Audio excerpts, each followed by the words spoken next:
o Silas Malafaia respondeu ao Pablo Marçal sobre essa questão toda. Ele disse assim: esse cara mostra sinais de que é psicopata, ele é megalomaníaco, manipulador e mentiroso. E agora ele dá um novo sinal, bipolaridade. Ao mesmo tempo ele me elogia e me ataca. Aí o Pablo Marçal, que não gosta de uma calmaria, não é, o Fábio Zambelli, respondeu assim ao Malafaia nos comentários da postagem: continuo te amando. E o seu vídeo mostra sua preocupação comigo. O que eu quero te perguntar e te provocar, Fábio, é que tá bem, o Silas Malafaia tá em atrito, tal, não sei o quê, mas na hora H, num segundo turno, qualquer coisa desse tipo, eles não vão ter nenhum tipo de constrangimento em se alinhar a Pablo Marçal, nem Silas Malafaia, nem Bolsonaro e seus nomes mais próximos, né? Exato, essa relação de amor e ódio aí que você mencionou parece muito com a relação de amor e ódio que existe entre o Pablo Marçal e o Carlos Bolsonaro, que é o filho do ex-presidente. Um dia ele chama ele de retardado, no outro dia diz que é uma ótima figura, uma excelente figura, gosta muito dele, troca ideias, enfim. É mais ou menos por aí. Né? Então, com o Silas Malafaia, que é bom de fazer uma pontuação, o Silas Malafaia em São Paulo não é tão forte quanto é no Rio e quanto é no resto do país. Em São Paulo, há outras lideranças na comunidade evangélica que são mais importantes do que o pastor Silas Malafaia, que é muito relevante para o bolsonarismo, que tem ali, enfim, toda a sua estrutura alicerçada ali no Rio de Janeiro. Né? Na capital e no estado de São Paulo, o pastor Silas Malafaia ele é uma figura importante por causa das redes sociais, mas ele não é orgânico nas principais denominações, Assembleia de Deus, que são muito, muito fortes e têm suas lideranças aqui. Os neopentecostais, de forma geral, são muito fortes em São Paulo, mas tem outras lideranças. Inclusive na Igreja Universal do Reino de Deus, cuja matriz, cuja sede nacional fica em São Paulo, do Templo de Salomão. Portanto, a gente tem que tomar algum cuidado, porque às vezes o próprio Pablo Marçal leva a gente a discutir uma polarização dele com o Silas Malafaia, como se isso fosse um fato importante politicamente para a capital, mas é muito mais relevante para o ambiente de redes sociais, que é o ambiente em que ele opera politicamente, ele, digo, o Pablo Marçal, do que na vida concreta das pessoas. Ninguém está discutindo aqui em São Paulo a briga do Pablo Marçal com o Malafaia, exceto nas redes sociais. Se você for nas igrejas evangélicas, isso não é um tema, pelo menos de acordo com a informação que eu obtenho das lideranças religiosas do segmento evangélico na capital. Então, acho que tem uma tentativa do Pablo em convocar essa batalha espiritual para tentar chamar para ele um eleitorado que ainda não tomou decisões, porque muitos eleitores desse segmento evangélico eles são muito obedientes às decisões das suas lideranças.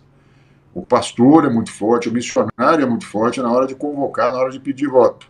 E isso não acontece há 30 dias da eleição, isso há 3 dias da eleição. Então tem todo um jogo aí de ocupação de espaço na mídia que o Pablo é muito hábil e está conseguindo manter. O Pablo Marçal não tem tempo de televisão. Se ele não estiver provocando essa discussão como a nossa aqui, nos veículos de comunicação, na rede social, nos jornais, na televisão, nos principais portais, ele vai ficar só conversando com a sua base usando os seus perfis, que tem um grande alcance, mas ele depende desse buzz midiático para continuar. Como ele está fora da televisão, então vem muitos episódios, muitas batalhas espirituais pela frente aí, congêneres, até o dia 6 de outubro, posso te assegurar. Sem dúvida. E é muito interessante o que você coloca, Fábio, até para a gente da imprensa ter um cuidado redobrado para não ser usado pelo Pablo Marçal, por exemplo, para estar sempre em evidência. Claro, a gente vai falar do candidato quantas vezes forem necessárias, mas sempre tendo esse cuidado de coisas mais concretas e mais palpáveis mesmo para a cidade de São Paulo. Você fez um exemplo clássico. É claro que essa treta Silas Malafaia, Pablo Marçal nas redes sociais é um assunto de discussão muito grande, mas o Silas Malafaia nem é vinculado exatamente a São Paulo, né? Como você colocou muito bem. Então, quer dizer, você vê que ali no dia a dia é diferente. Agora, o Fausto Gomes, da nossa audiência aqui, Yuri, fez uma colocação muito interessante, queria passar para você. Ele fala assim: olha, isso do candidato ser religioso ou não é importante, porque o Estado frequentemente abandona a população. Quem está presente nas comunidades periféricas ou não é a igreja. O Estado fica escondido. Então, a nossa audiência aqui contribuindo, dizendo da capilaridade das igrejas, isso realmente é um dado muito interessante que a gente precisa sempre registrar, né?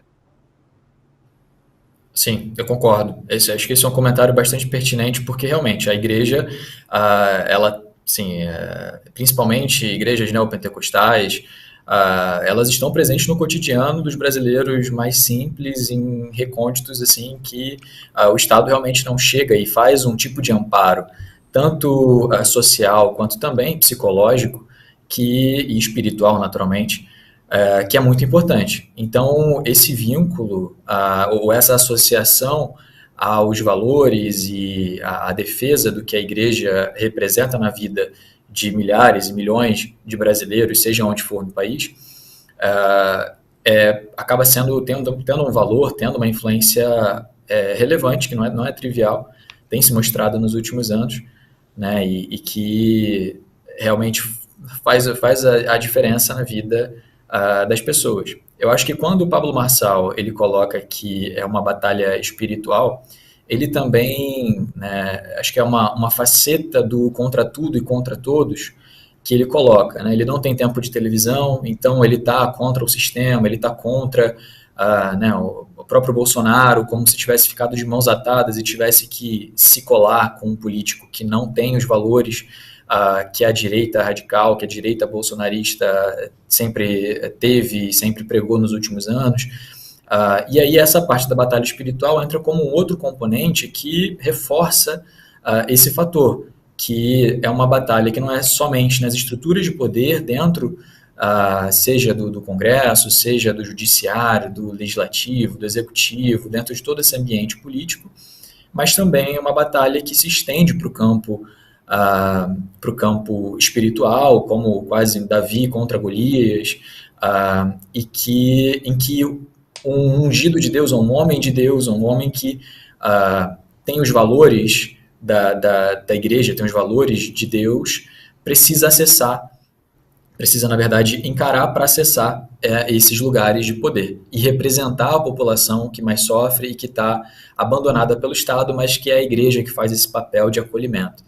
Então, acho que esse comentário realmente foi bastante pertinente e o Pablo tem explorado isso de uma forma que a gente tem visto, tem sido útil. Sobre essa questão de Pablo Marçal falar de uma guerra espiritual e se reconciliar ou tentar, pelo menos, fazer uns afagos ali no pastor Silas Malafaia. Como é que você vê essa mistura religião e política e esse personagem em São Paulo? Como dizem, né? Muitas vezes as pessoas comentam, pô, esse Pablo Marçal é burro. Eu falo, gente, burro sou eu que acordo às 5h30 da manhã para falar do Pablo Marçal, né?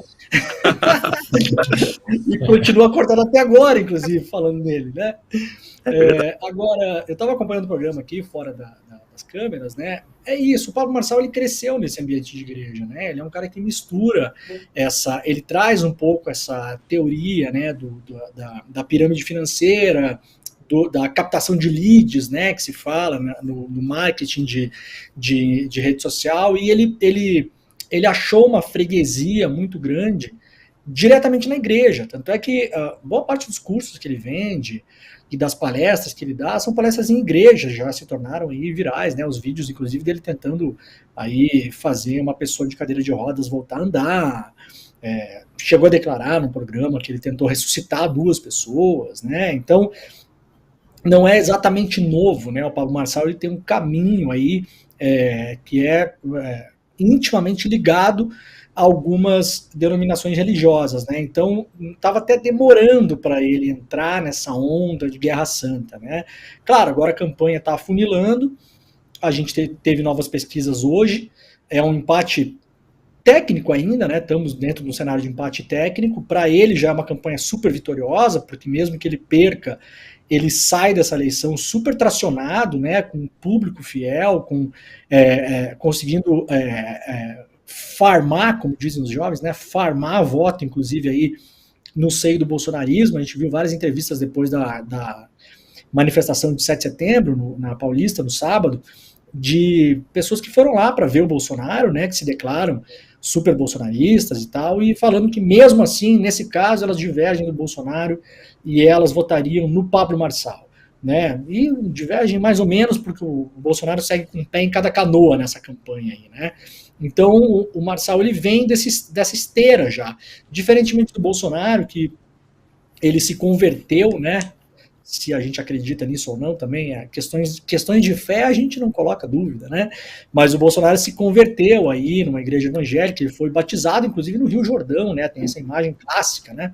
Dele aí antes da campanha eleitoral, lá em 2015, 2016, se eu não me engano, já antevendo que ele precisaria muito fortemente desse voto, digamos assim, esse voto evangélico. O Marçal não, o Marçal ele já vem nessa esteira, né? Ele é um produto que foi confeccionado já com esse ingrediente, na sopa dele já tem esse ingrediente muito forte dentro de algumas denominações de igrejas evangélicas. Então não é surpreendente que ele tenha tomado esse caminho aí nas últimas horas.